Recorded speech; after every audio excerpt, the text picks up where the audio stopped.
Hey, this is Dmitry with Haro Canucks and welcome to another video review. So as we continue to explore the world of mini ITX enclosures, it is becoming more clear that people want to go towards that form factor to save space, but most importantly the potential for enthusiast-grade gaming systems without compromise.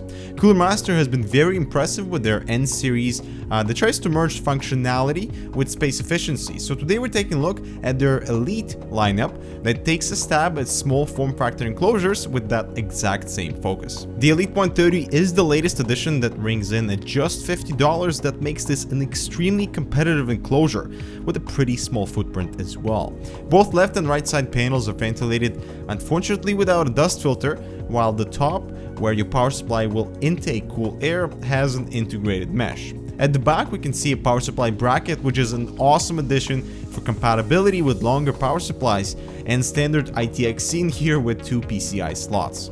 The front of the case we have an optical drive slot, 2 USB 3 and audio jacks, along with PR buttons and a single USB 2.0 jack on the right side. The panel is removable with that brushed aluminum plastic that looks quite elegant, plus an integrated dust filter is there. Now I don't know why they didn't use the same for the top or the sides. A 120mm fan intake is included, but I'd recommend swapping it for something more powerful for better cooling. At the bottom we find small case feet for stability and a few mounting holes for the drives. Removing the case cover and taking a closer look at the dust filter, it is removable for cleaning, but I do question the effectiveness of it considering how large the openings are, and I really wish Cooler Master took dust proofing more seriously, especially on the sides for your graphics card intake.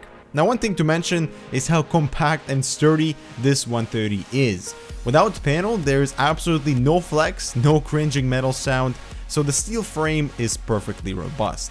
Now given the form factor, cooling is usually a big challenge, so we have a single front intake and a side 80mm fan that sits on the bracket and set for intake, and you can rotate it for exhaust or remove it if needed. The bracket on the left is actually meant for drives, but it will support a 120mm fan in case you'd want to utilize that. Another challenge within these compact spaces is storage. The optical drive cage incorporates 2.5 and 3.5 drive mounts, just in case you don't care for the optical drive. It utilizes a rubber grommet system for mounting on each side of the drive and corresponding holes to secure drives in place. It also supports a single mechanical drive with the same mounting, and also a hidden SSD placement at the bottom of the optical slot, so that's very considerate. The drive bracket on the side of the case can utilize either an SSD or a 3.5-inch drive, again using the same rubber grommet system, and we also have more drive placement on the floor, so drive capacity in this case is pretty great. Now with the 3.5-inch drive installed at the bottom, it does not interfere with your graphics card, so there is no compatibility issues.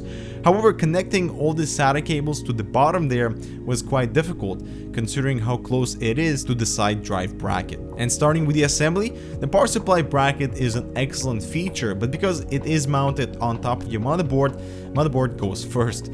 On our unit, one of the holes for the standoffs didn't have any thread, so I couldn't mount the standoff into the case.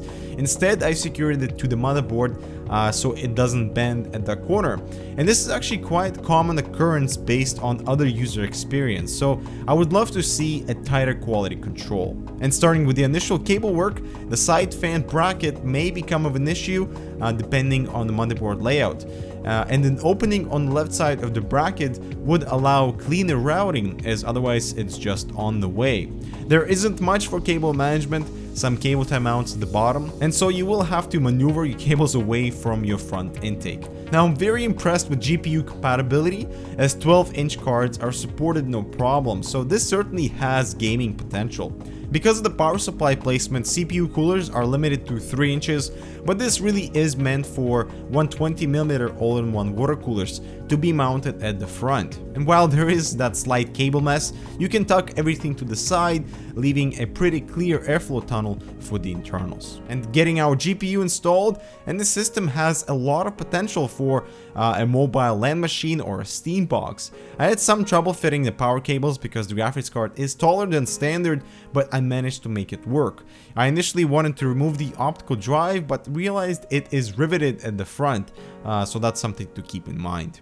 And with the system assembled, the Elite 130 is an impressive little case that was straightforward to work in and fits the criteria for a performance mini ITX enclosure with no power supply or graphics card restrictions. It has pretty decent drive capacity while utilizing an optical drive to its full potential. Plus, at just $50, this is almost a no-brainer considering competing cases go for almost twice the price. However, I would like to see more emphasis on dust-proofing the enclosure, not just at the front, but on the sides, and a proper dust filter for the top. Also, a modified side fan bracket for cleaner cable management would be appreciated. But still, the Elite 130 is a strong candidate within the rest of offerings that doesn't sacrifice functionality and really focus on enthusiast potential, and deserves the damn good value award.